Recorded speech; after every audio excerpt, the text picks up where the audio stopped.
오늘 주신 말씀은 갈라디아서 3장 1절에서 3절 말씀입니다.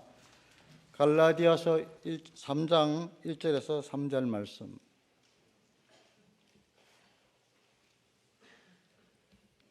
제가 봉독하겠습니다. 어리석도다 갈라디아 사람들아, 예수 그리스도께서 십자가에 못 박히신 것이 너희 눈앞에 밝히 보이거늘 누가 너희를 깨더냐? 내가 너희에게서 다만 이것을 알려 하노니 너희가 성령을 받은 것이 율법의 행위로냐 혹은 듣고 믿음으로냐? 너희가 이같이 어리석으냐? 성령으로 시작하였다가 이제는 육체로 마치겠느냐? 아멘. 반갑습니다. 오늘 아삽 찬양대인데요. 교회마다 이 남성교 남자분들이 구성된 찬양대가 꽤 있는데 아마 제가 지금까지 들어본 찬양 중에는 아삽 찬양대가 제일 잘하지 않았나 그렇게 생각이 돼요. 참 아주 찬양을 들으니까요 막 힘을 느끼겠네요. 아주 은혜로운 찬양 감사합니다. 우리 최인우 장로님이 아마 이 화성교회 이렇게 역사를 쭉 한번 살펴보셨는가 봐요. 이게 제가 20년 전에 여기 다녀갔다 이제 그런 기록을 보셨다고 그러네요. 20년 만에 이렇게 왔으니까 강산이 2번 변하지 않았겠습니까? 근데 이제 5번 다녀가면 또 20년 후에나 또 저를 부를 것 같은데 그때는 저는 이미 천국에 가 있을 겁니다. 저는 오래전부터 96세 화요일 오후 2시에 하나님 앞에 불러달라고 계속 기도를 해왔는데 20년 후에는 제가 천국에 가 있으니까 천국에서 뵐 수 있기를 바라고요. 저는 이게 목회를 이제 오래 하다 보니까 사람들, 성도님들, 목사님들 여러 교회를 경험을 해봤겠잖아요. 그래서 저 나름대로 아주 이제 개인적이에요. 그리고 주관적인 그 사람과 교회와 목사님을 평가하는 기준이 있습니다. 첫 번째, 저를 좋아하는 사람은 무조건 훌륭하다. 그래서 제가 나올 때마다 할렐루야로 이렇게 저를 맞이해 주셨는데 참 훌륭하신 분들이다 그런 생각을 했고요. 두 번째 또 기준이 있습니다. 저의 설교를 듣고 은혜를 받았다라고 말하시는 분은 영적인 수준이 상당하다. 그건 두 번째 기준이에요. 세 번째는 저를 강사로 부르는 목사님이나 당회원들이나 교회는 세계적이다. 수준이 저는 그렇게 생각을 하고 있기 때문에 이 교회는 아무리 봐도 수준과 이게 실력과 영성이 거의 세계적이다. 그런 생각을 해요. 아멘이요? 네, 나는 오래간만에 와보니까 화성교회가 많이 변했다는 걸 느끼는데 박수치는 교회가 아니에요. 이 교회는 본래 제가 아는 화성교회는 박수치는 교회가 아닌데 아까 찬양할 때요 박수치는 거 보고 야 좋은 교회다. 과연 실력이 있고 수준이 있고 세계적인 교회구나 그런 걸 느꼈네요. 자, 오늘 제목이 성령에서 육체로 이제 그런 제목이에요. 제목 자체가 좀 서글퍼요. 좀 불행한 느낌을 느껴요. 뭐 육체에서 육체로 맞추는 거야 뭐 그거는 당연하다고 생각을 하는데 성령으로 시작을 해서 육체로 맞춘다는 것은 이건 참 비극이고 불행한 일이에요. 최상은 뭐냐? 성령으로 시작을 해서 성령으로 마치는 것은 최상이에요. 여러분들은 아무리 봐도 수준이 있고 영성이 있고 세계적인 교회인데 바라기는 성령으로 시작을 해서 성령으로 마치는 최고의 신앙인들, 최고의 인생 성공자들 다 되시기를 주님의 이름으로 축복합니다. 바울이 성경 13권을 썼는데요. 갈라디아서만큼 표현이 과격한 그런 표현이 없습니다. 어리석다, 미련하다. 어리석다라는 미련하다는 뜻이 저주를 받을지어다. 본인이 전도해서 본인이 세운 교회를 향해서 저는 여태까지 이런 말 못 써봤습니다. 교인을 향해서 어리석은 성도야, 저주를 받을지어다. 저는 아직까지는 못 해봤어요. 어떤 목사님도 이런 표현을 잘 안 쓸 거예요. 근데 바울은 과감하게 이런 과한 표현을 했어요. 왜 그럴까요? 바울이 성격이 나빠서 이 표현을 하는 게 아닙니다. 성령으로 시작을 해서 육체로 마친다는 것이 그만큼 땅에서 저주받는 것보다 더 나쁜 일이고, 이 세상에서 어떤 책망을 받는 것보다 더 불행한 일이 성령으로 시작을 해서 육체로 마치는 일이기 때문에 그래요. 그만큼 육체로 인생을 마친다는 것은 차라리 안 태어나는 것이 더 좋을 사람이에요. 성령으로 시작을 해서 성령으로 마칠 수 있다면 그 사람은 이 세상에 태어나기를 아주 잘하신 분이에요. 여러분들 옆으로 한번 인사합시다. 세상에 태어나기를 아주 잘하신 분입니다. 시작. 너무너무 잘하신 분이에요. 세상에 복을 받으신 분이 성령으로 시작을 해서 성령으로 마치시는 분. 이보다 더 행복할 수 없어요. 이보다 더 큰 복을 받은 사람이 없어요. 이보다 더 큰 성공을 한 사람은 없을 거예요. 성령으로 시작했으니 성령으로 마친다. 근데 오늘 바울이요, 어떤 기준을 가지고 성령으로 시작을 하고 어떤 경우에 육체로 마친다고 말하고 있는가? 요 내용 중에 세 가지 내용을 좀 명심해 들으시기를 바랍니다. 저는 여러분들이 다 성령의 사람, 성령으로 맞춰질 것 같은 그런 느낌을 느끼는데 모르겠어요. 그 내용은 하나님과 본인만 아시겠죠.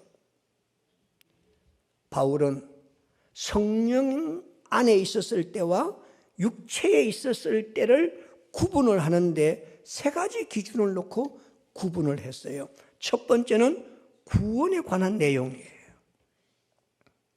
바울이 전한 구원의 핵심은 아주 단순해요. 예수를 믿으면 구원을 받는다, 이거예요. 예수 외에는 다른 어떤 이름도 구원을 줄 만한 능력 있는 이름이 없어요.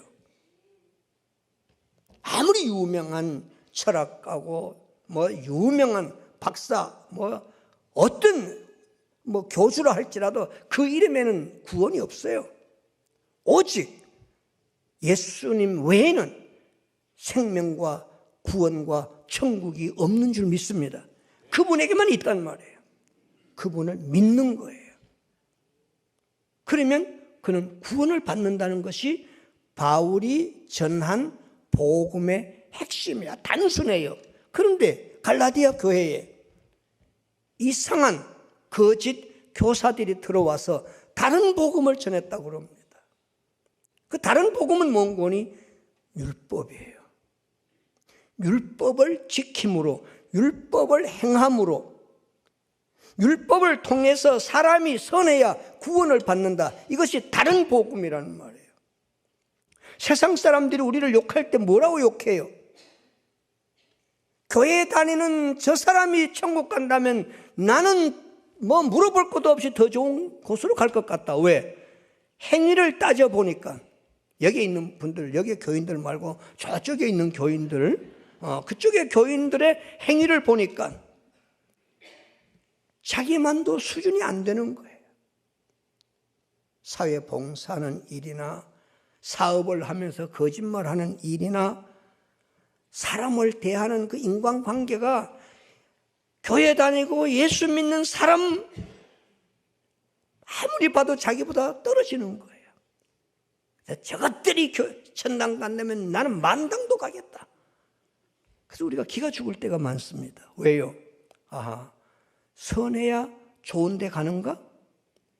다른 복음은 착하고 선하고 깨끗하게 살면 좋은 데 간다고 생각하는데 이건 다른 복음이에요.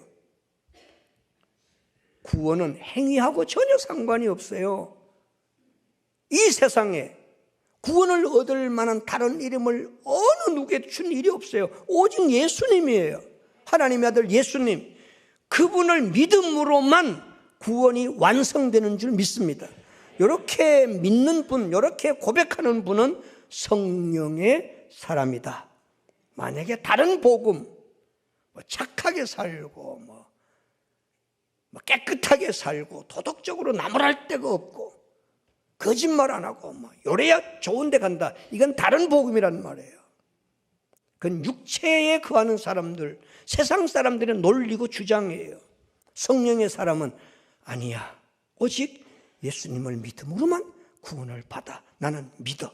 이렇게 고백하면 그는 성령의 사람인 줄 믿습니다. 그 다음에 두 번째 기준이 있습니다. 그것은요, 그 갈라디아서 4장을 한번 넘겨보세요. 여러분 성경 갖고 오셨을 텐데 4장을 넘겨보시면 12절부터 16절까지 내용이 좀 길기는 해요. 그 내용의 핵심이 뭔고니 복음 전도자에 대해서 어떤 태도를 갖느냐를 바울은 기준으로 정해요. 그래서 복음 전도자를 대하는 태도를 보면 성령에 있는 사람과 육체에 있는 사람을 구분하고 있어요. 바울이 갈라디아 지방을 찾아가서 복음을 전했어요. 그때는 성령에 충만했었어요. 갈라디아 교인들이 다 성령 안에 있었을 때예요. 그랬을 때 바울을 어떻게 대했는가를 보세요. 형제들아, 내가 너희와 같이 되었은즉 너희도 나와 같이 되기를 구하노라. 너희가 내게 해롭게 하지 아니하였다. 혹시 연필이 있으면은 요 해롭게 하지 않았다는데 한번 동그라미를 쳐보세요. 그 다음에 13절 갑니다. 내가 처음에 육체의 약함으로 말미암아 너희에게 복음을 전한 것을 너희가 아는 바라. 너희를 시험하는 것이 내 육체에 있으되 이것을 너희가 업신여기지도 아니하며, 거기도 한번 동그라미 쳐보세요. 업신여기지도 아니했다. 그 다음에 세 번째는요, 버리지도 아니했다. 그것도 동그라미 쳐보세요. 그 다음에 14절 마지막 부분에 가보면은 오직 나를 하나님의 천사와 같이, 그 천사와 같이, 그것도 동그라미를 쳐보세요. 또는 그리스도 예수와 같이, 또 그리스도 예수와 같이, 그것도 동그라미를 한번 해보십시오. 그 다음에 15절로 갑니다. 너희의 복이 지금 어디 있느냐고, 복이라는 단어에다가 동그라미를 한번 쳐보시고요. 그 다음에 16절로 내려갑니다. 그런즉 내가 너희에게 참된 말을 함으로 원수가 되었는가? 원수라는 단어에다가 동그라미를 쳐보십시오. 그러면 대략 바울이 주장하는 내용이 어떤 것인지 이렇게 구분이 될 거예요. 바울은 육체의 약함을 가지고 갈라디아 지방을 갔다고 그랬어요. 그 육체의 약함이 뭔지를 본문에서는 분명하게 밝히지는 않았습니다.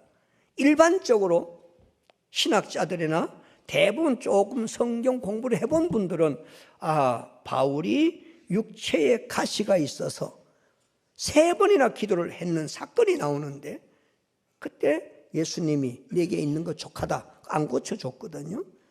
안 고쳐진 그 모습으로 갈라디아 지방을 갔다는 거예요. 그 육체의 약함이 뭘까요? 어떤 이는 간질이 있었을 것이다 그랬는데 간질병에 대한 증거는 그리 많지 않아요. 그러면 안질이 있었을 것이다. 안질. 왜? 바울이 다메섹 도상에서 하늘로부터 아주 광명한 빛을 받고 3일 동안 눈이 멀었습니다. 근데 아나니아라는 선지자를 통해서 안수받고 눈에서 막 비늘 같은 게 떨어졌다고 그러죠. 아마 그때 눈이 안 좋았을 것이다.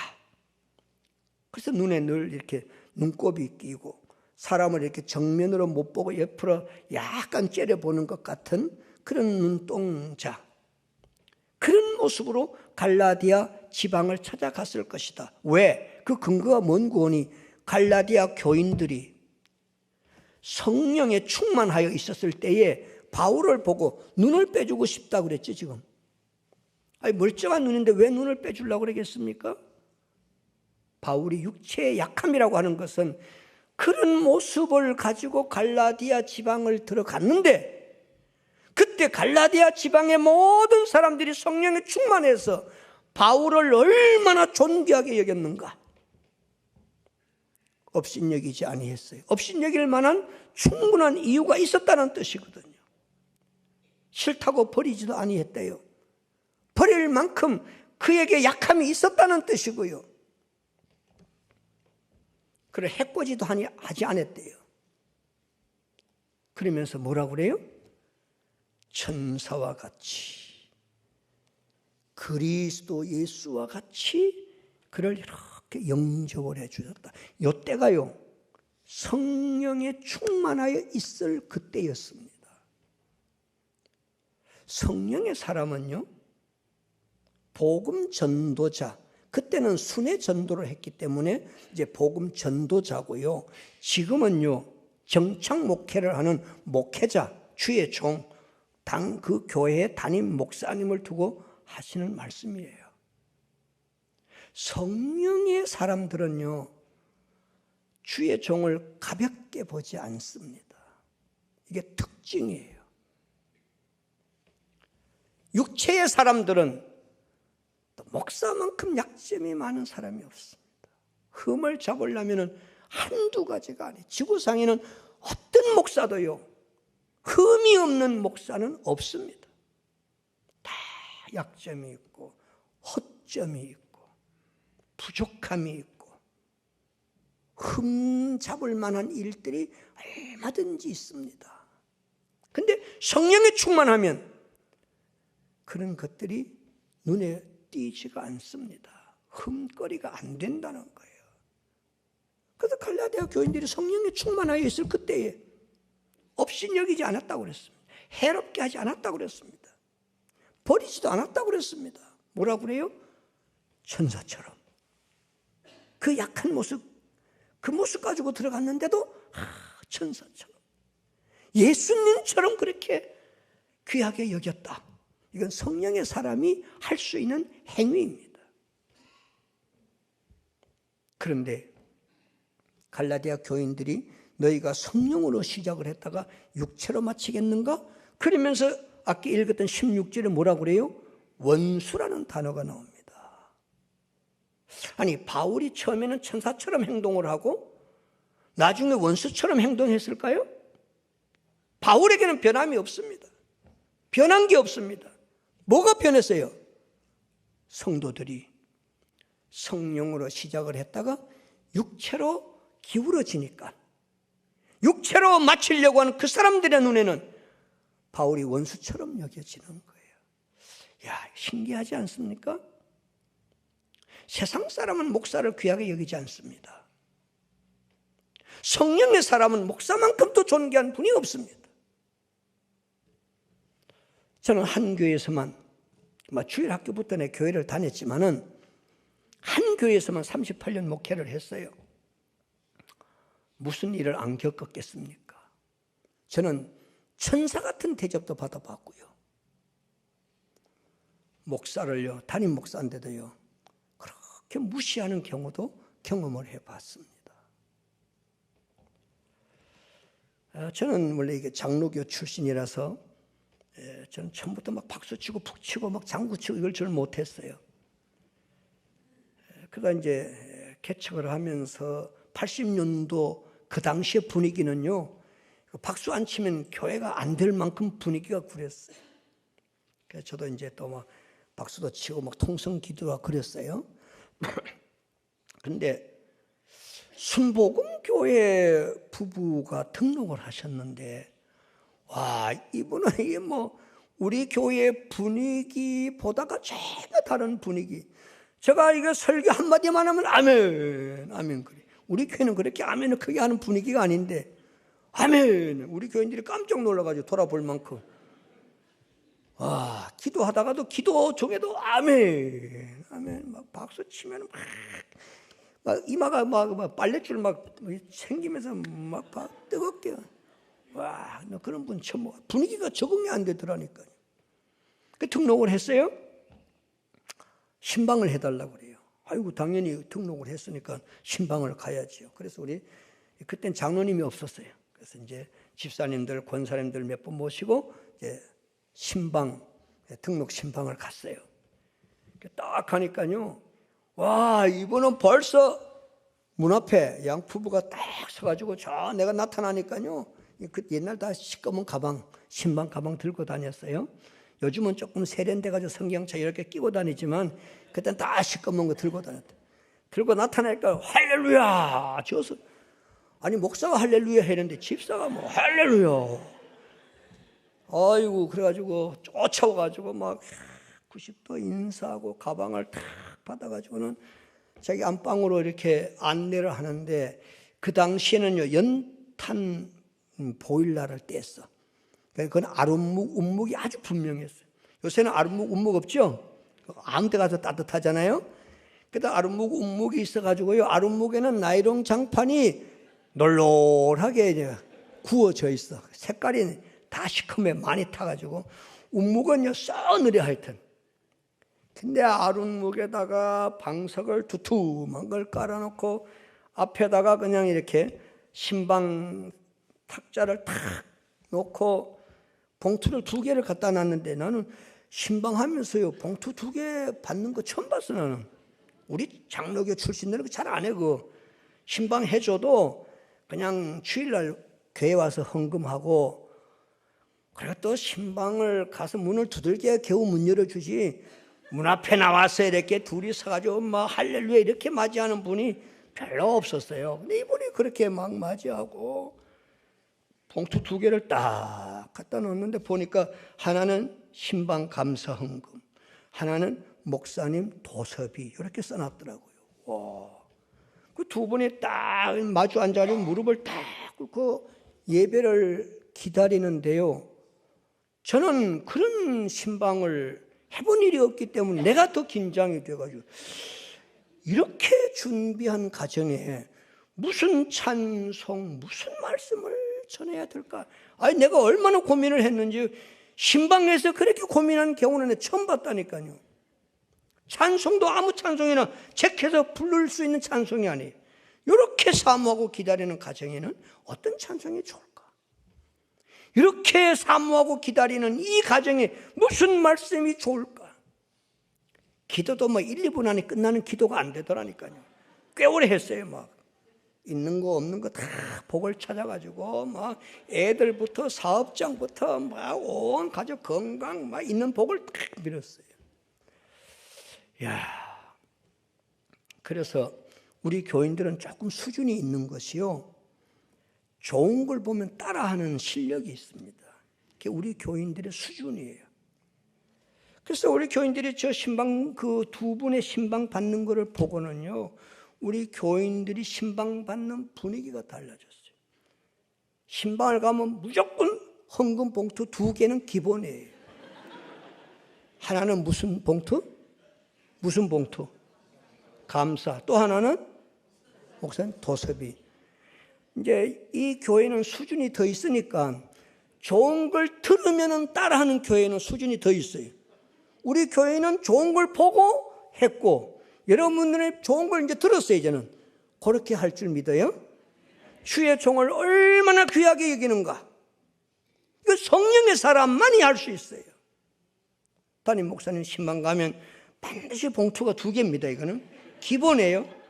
감사 헌금, 하나님 목사님 도서비 여러 개 챙겨주고, 액수가 문제가 아니고 지금 갈라디아 교인들이 성령 안에 있었을 때에 얼마나 그 복음 전도자 바울을 그렇게 극진히 귀하게 여겼는가?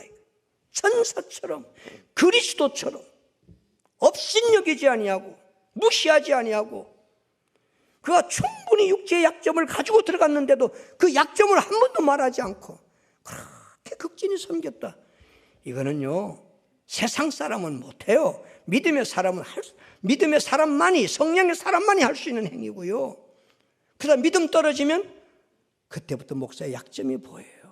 흠이 보여요. 그래서 이 사람들이 원수처럼 여겼대요. 무슨 바울이 원수짓을 했길래 바울을 원수처럼 여기냐고요. 그러면서 바울이 하는 말이, 너희가 성령으로 시작을 해서 나를 그렇게 귀하게 여기더니 이제 너희가 육체로 마치겠느냐? 나를 원수로 여기느냐? 어리석은 갈라디아 사람들이요. 또 한 번은요, 아이고 벌써 시간 다 돼가냐, 이거 안 되겠습니다. 그건 생략하고요. 어쨌든 주의 종을 귀하게 여겼다. 그다음 세 번째가 있습니다. 세 번째는 뭐냐? 삶의 열매입니다. 성령의 사람이 맺는 열매하고요, 육체의 사람이 맺는 열매가 다르대요. 그걸 보면 이 사람이 성령에 있는지 육체에 있는지 그걸 기준으로 정하고 있어요. 자, 이제는 5장으로 넘어가는데요.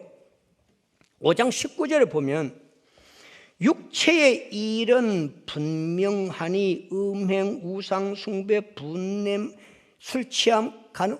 이걸 내가 설명을 다 못 드린 시간이 없어요. 20년 후에 또 부를 거니까 하여튼 있는 대로 다 그냥 설명하고 가려고 그랬는데, 육체의 사람들이 맺는 열매가요, 세 가지만 강조해 볼까요? 간음해요, 분노해요, 음탕해요, 방탕해요. 이 나무가 무슨 나무인가는 그 열매를 보면 알아요. 이게 무슨 나무인지. 열매를 보면 육체에 있는지 성령에 있는지.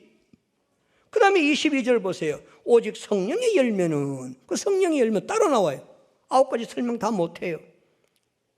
사랑하고 인내하고 충성하고. 여러분, 육체에 거하면 육체 열매 맺고요, 성령에 거하면 성령의 열매를 맺는데요. 이 나무가 무슨 나무냐? 겨울에 잎사귀 다 떨어지고 바싹 마른 나무가 이게 무슨 나무인지 구분이 어려운데요. 이상하게 그 바짝 마른 그 나무 끝에 그 말라 비틀어진 감이 하나 달렸네. 그럼 이게 무슨 나무겠어요? 이건 진짜 알기 어려운 건데 이 교회는 그걸 바로 알아보시네. 그 감이 달리니까 무슨 나무라고요? 감나무예요. 만약에 밤이 달렸으면 밤나무예요. 육체의 사람이 음탕하고 방탕하고 분노하고, 성령의 사람 인내하고 사랑하고 충성하고. 내가 이제 여기서요, 오직 성령의 열매만 맺는 사람 손 드세요 그러면 여기에 들 사람들이 별로 없을 거예요. 그래서 내가 묻지를 않아요. 그럼 나는 온통 육체의 열매만 맺습니다, 그렇게 물어도 손들 사람이 별로 없어요. 왜요? 부끄러워. 왜 자신 있게 어느 한쪽에 손을 못 드는 거니요? 이유가 있습니다. 결정적인 이유는 2가지 열매가 중복되어 있기 때문에 그렇습니다. 어떨 때는 성령의 열매가 보이는데 어떨 때는 또 육체의 열매가 보입니다. 이런 갈등 때문에 구원받은 것 같기도 하고, 육체의 열매를 보면 아무래도 난 지옥 갈 것 같기도 하고, 이렇게 많이 혼란스럽습니다. 제가 분명히 2가지 말씀드릴게요. 성령의 열매 9가지 중에 한 가지만 있어도 그 사람은 성령의 사람이다. 아멘. 9가지 다 열리는 것은 이거는 충만함이에요. 이거는 풍성함이에요. 그 나무를 아는 것은 무슨 열매인지 한 가지만 봐도 알아요. 그 감나무에 뭐 수천 개 달려야 감나무 아니에요? 먹을 수 없을 만큼 말라 비틀어져 있는 그 나무 끝에 그 감이 하나 달렸네요. 그걸 보고도 이게 감나무구나 라는 것을 아는 것처럼 성령의 열매 9가지 중에 한 가지만 있어도 그는 성령의 사람이다. 아멘. 그러면 고민이 있어요. 근데 육체 열매도 또 있는데, 성령의 열매도 있는데 사회생활하고 직장생활하고 사업하고 뭐 하다 보면 이게 육체의 열매가 현저하게 보여. 현저하게 속일 때는 같이 속이고, 성질 부릴 때는 같이 성질 부리고, 음탕한데 또 피할 수 없어서 또 질질 끌려가 또 엉뚱한 짓 하고 말이야. 여기 말고 저쪽에 그렇죠. 그런 짓을 한다. 그럼 나는 그 열매를 보니까 육체의 사람인가? 여기서 구분할 수 있는 또 한 가지 방법이 있습니다.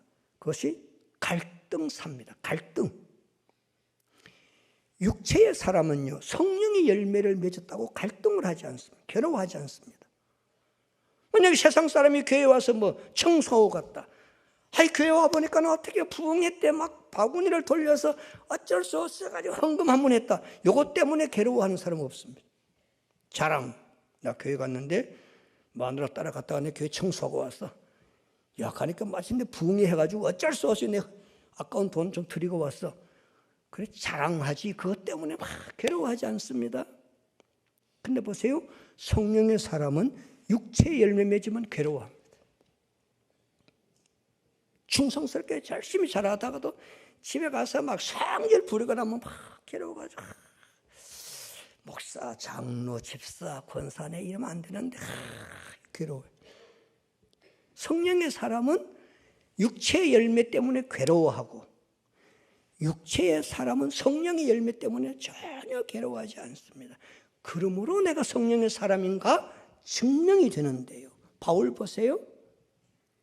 예수님 만나기 전에는요, 교회 핍박하고 성도들 잡아주는 거 당당했는데요, 예수님 만나고 성령 경험하고 나니까요, 그 마음에 오호라는 곤고한 사람이로다. 내 마음속에 이 죄악의 법이 또 하나 있고 또 의의 법이 또 하나 있어. 참 괴롭다. 갈등. 죄악의 법 때문에 갈등했지 성령의 법 때문에 갈등하는 건 아니거든요. 여러분, 거짓말하고 괴롭습니까? 성질 부렸더니만 잠이 안 옵니까? 음탕한 짓을 하고 나니까 도무지 살맛이 안 납니까? 못 살 것 같습니까? 11조 안 하고 교회 충성 봉사 안 하고 그 마음이 편합니까? 편하면 이건 문제입니다. 성령의 사람은 편할 수가 없어요. 이거는 그렇게 갈등할 수가 없어요. 저는 어떤 장로님이요, 난 그분은 가짜 장로인 줄 알았어요. 구원 못 받은 줄 알았어요. 천국 못 갈 줄 알았어요. 야, 근데 임종 때 가서 그 갈등을 끝내대요. 잘못했습니다. 장로가 이 짓 하면 안 되는데 너무 잘못했습니다. 임종 때 그걸 청산하더라니까요. 어떤 분은요, 세례받고 바로 청산하는 분이 있어요. 갈등을 끝내는 분이 있어요. 여러분, 갈등을 오래 가지면 사람이요, 용기가 떨어지고요, 기쁨이 떨어지고요, 그리고 육체의 병이 납니다. 육체의 열매 가지고 오래 갈등하면요, 병 나요. 잠을 잘 못 자잖아요. 음식 맛이 떨어져요. 소화력이 떨어져요. 기쁨이 없어요. 그 시들시들 병이 나요. 갈등은 빨리 끝낼수록 축복인 줄 믿습니다. 바로 그런 육체의 열매를, 아니 집사 된 지가 언제고 장로 된 지가 언젠데, 세례 받은 지가 언젠데 아직도 그런 갈등을 하십니까? 깨끗하게 오늘 성령의 충만함을 통해서 육체의 갈등 딱 끝내서 성령으로 시작해서 성령으로 마치는 축복의 인생길, 인생 성공과 신앙의 승리자들 다 되시기를 주님의 이름으로 축복합니다. 기도합시다. 감사합니다. 말씀 받았습니다. 마음비에 깊이 새겨지는 잘 박힌 목과 같아서 성령으로 시작한 저희들 성령으로 끝내는 멋진 축복의 인생길 되게 해 주옵소서. 감사하옵고 예수님 이름으로 기도하옵나이다. 아멘.